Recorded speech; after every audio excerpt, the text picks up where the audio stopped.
कण कण में व्यापक उस परम ब्रह्म का कुछ क्षणों के लिए हम ध्यान करें। सीधे होके बैठें, कमर गर्दन मस्तक को सीधा रखें, हाथों की तर्जनी उंगली और अंगूठे को मिला के रखें, आंखों को बंद करें, मस्तक में परम ब्रह्म की ज्योति को देखें,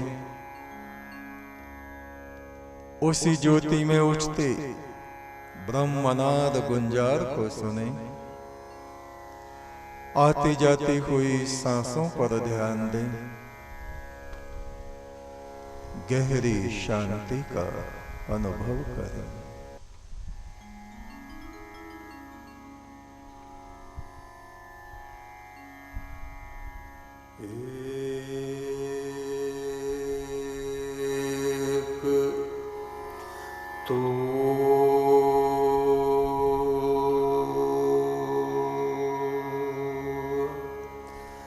सच्चा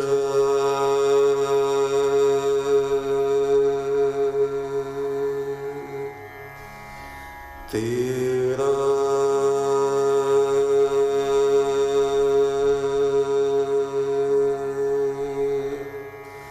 नाम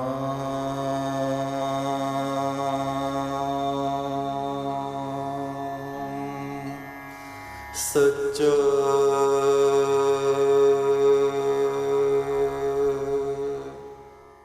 तक चिरा हुआ है, कानों तक खून मवाद उससे बह रहा है। ये वे लोग थे, इनके बाप ने भी इनके पैर पकड़े, भैया मत पीवे, मान के नहीं दिए। इनकी पत्नी पति के होते हुए विधवाओं जैसा उसने जीवन बिताया। इनके बालकों ने यतीमों अनाथों जैसा जीवन बिताया, पर इन्होंने कभी धर्म और मर्यादाओं का पालन न किया, किसी का भय नहीं माना, किसी मर्यादा को नहीं माना, बुजुर्गों की बात नहीं मानी, अपने बाप की भी बात नहीं मानी। अपने मित्रों से कहते, अरे वहां अपने दोस्त मिलेंगे और जाम चल रहे होंगे, ये जाम देखो इनके कैसे चल रहे। मांस खाने वाले लोग, ये मांस खाने वाले, जिन जिन का मांस इन्होंने खाया, पशु का, पक्षियों का, अब वे इनका मांस नोच नोच के खा रहे हैं। इन बातों को स्वप्न या कहानियां या कल्पना नहीं समझना चाहिए, ये सत्य है, ये हकीकत है।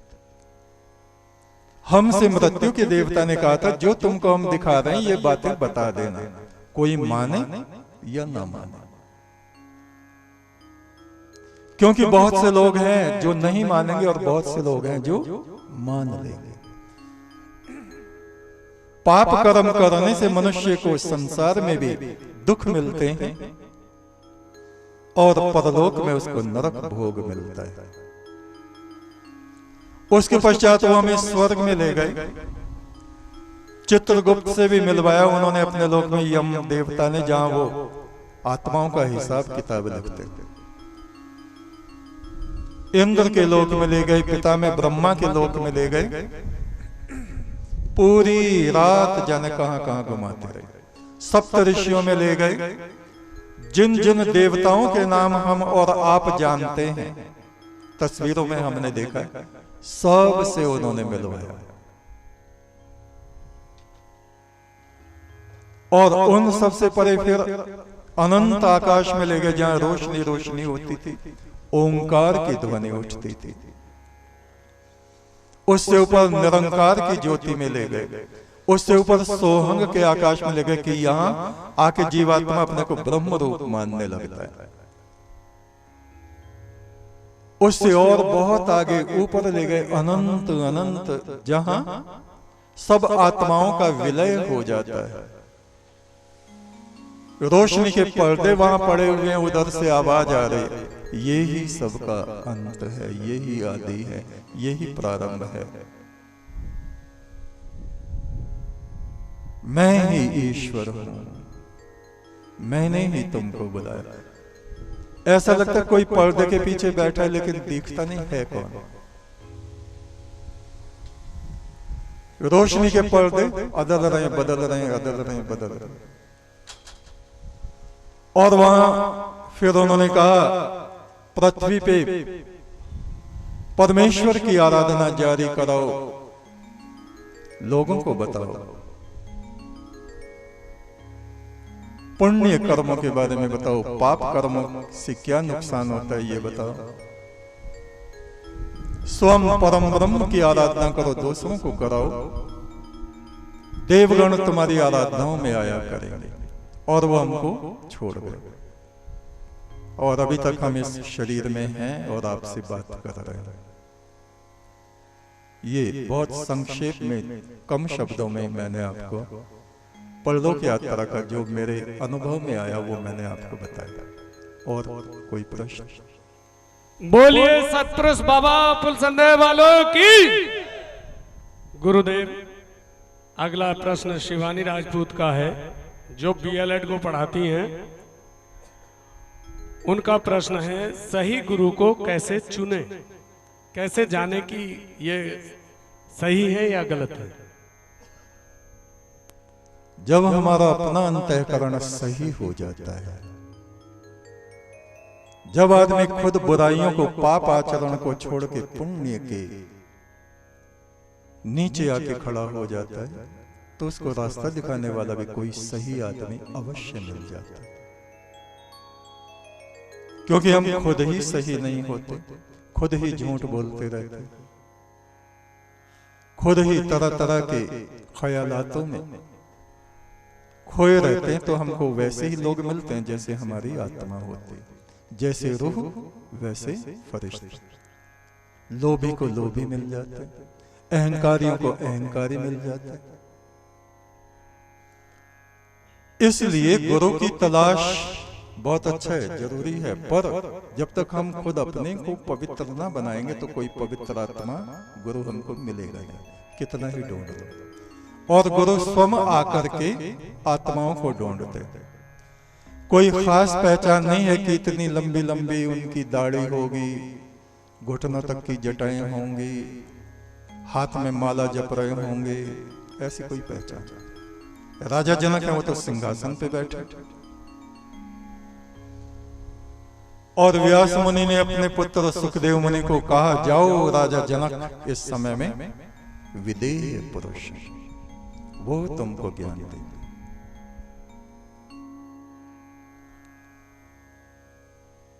तो सबसे पहला काम यह है कि हम अपने अंतःकरण को, अपनी आत्मा को पवित्र बनाएं। खुद पवित्रता की भूमि पे खड़े हों तो कोई ना कोई रास्ता दिखाने वाला भी पवित्र आत्मा हमें मिल जाता है, जरूर मिलता है। आगे गुरुजी, दूसरा प्रश्न श्री मनोज कुमार जी का है, जो गहलोत कॉलेज में फिजिक्स के टीचर हैं। इनका प्रश्न है, आत्मा को परमात्मा से कैसे मिलाया जाए?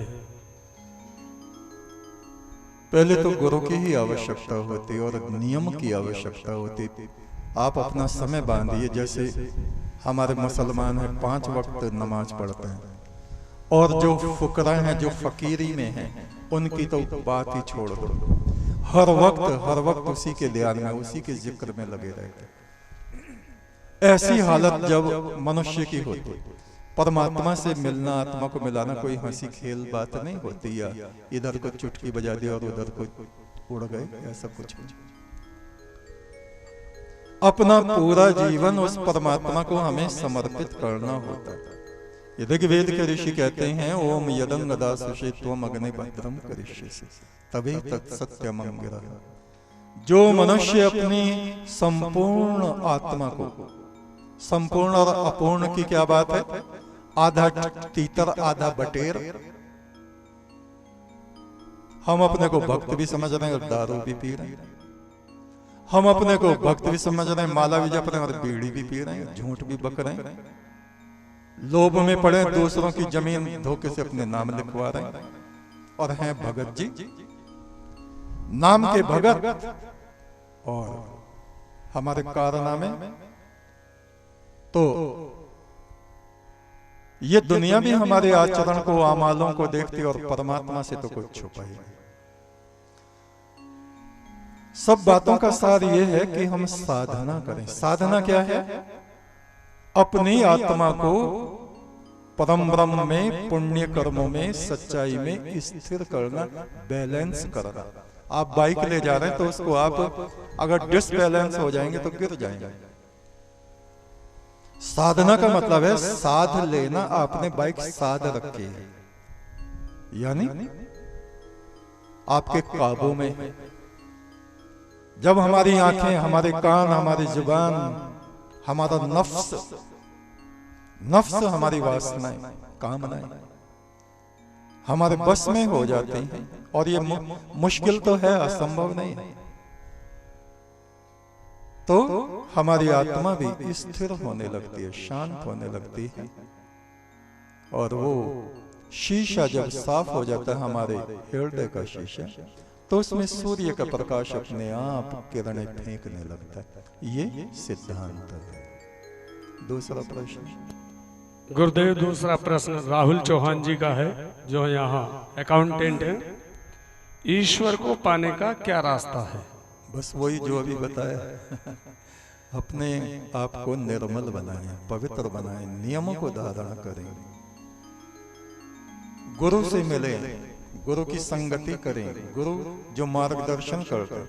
आपके विद्यार्थी जैसे आपके यहाँ पढ़ने आते हैं, आप उनको गाइड करते हैं। ऐसे ही जो स्पिरिचुअल हमारा गाइड होता है, गुरु होते हैं, वो हमको गाइड करते हैं। उसके बिना काम चलता नहीं। आगे गुरु जी, दूसरा प्रश्न गगनदीप जी का है, जो यहाँ मैथ्स पढ़ाते हैं गहलोत डिग्री कॉलेज में। इनका प्रश्न है, मन की इच्छा पूरी करने के लिए क्या करें?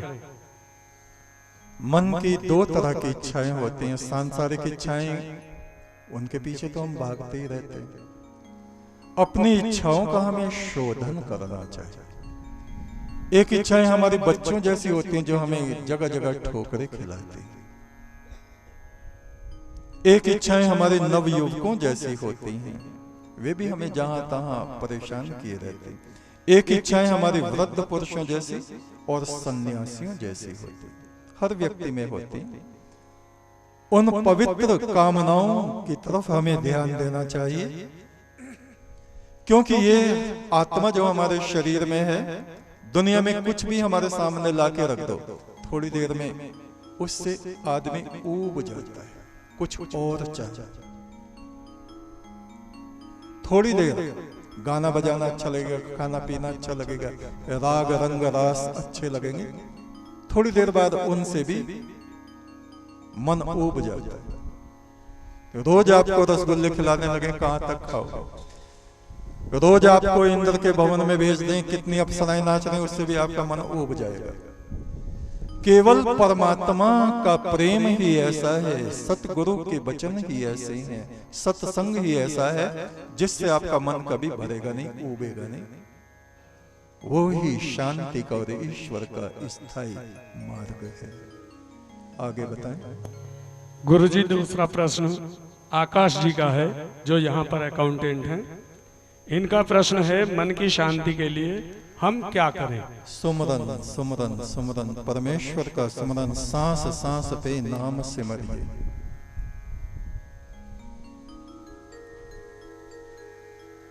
सांस सांस पर नाम सिमरिए। ये बातें कहने की हैं, मैं कह रहा हूं, आप सुन रहे हैं, लेकिन ना आप करेंगे। हम चाहते तो हैं किसी चीज को, लेकिन उसकी कीमत भी तो हमें देनी पड़ती है। आप बाजार में निकल गए, भाई ये ले लो, उसकी कीमत के बिना कोई दे देगा आपको? उसकी कीमत है साधना, आराधना, उपासना, परमेश्वर का जप, ध्यान और पुण्य कर्म। व्यर्थ चिंतन जो हमें अशांत किए रहता है, मनः प्रसाद सौम्यत्व। व्यर्थ चिंतन ना करें। व्यर्थ चिंतन क्या होता है? आप आए हैं कहीं से और बाइक आपने खड़ी की, अभी स्टार्ट है, बंद नहीं की, गियर से निकाल के खड़ी कर दी और आप इधर आके बैठ गए, वो गुड़ गुड़ गुड़ गुड़ गुड़ गुड़ हो रही, उसका तेल पक रहा है, पुर्जे घिस रहे हैं। यही हालत हम लोगों की। व्यर्थ चिंतन में हमारा मन लगा रहता है, कहीं भी जाके बैठ जाओ दुनिया भर की ऊट पटांग बातें सोचते रहते हैं। अशोचानन शोचस्तम प्रज्ञावादामश्च भाषसे। ये जो व्यर्थ चिंतन है यही हमारे मन की और जीवन की अशांति का कारण होता है। ये हमारा मन हमें दुर्वासनाओं के जंगलों में भटकाता और लहूलुहान करता रहता है। सारा संसार नफ्स की आग में जलता रहता है, इससे निकलते ही नहीं। मरते दम तक, मरते हुए आदमी के सामने भी कोई अप्सरा ला के खड़ा कर दो तो उसका हाथ पकड़ देगा, आ जा मेरे निकट। ये हमारा नफ्स, सबका, एक दो की बात नहीं, टोटल जितने भी प्राणी इस संसार में स्थित है इस पृथ्वी पे, सबका यही हाल है। एक भी इस आग से खाली नहीं।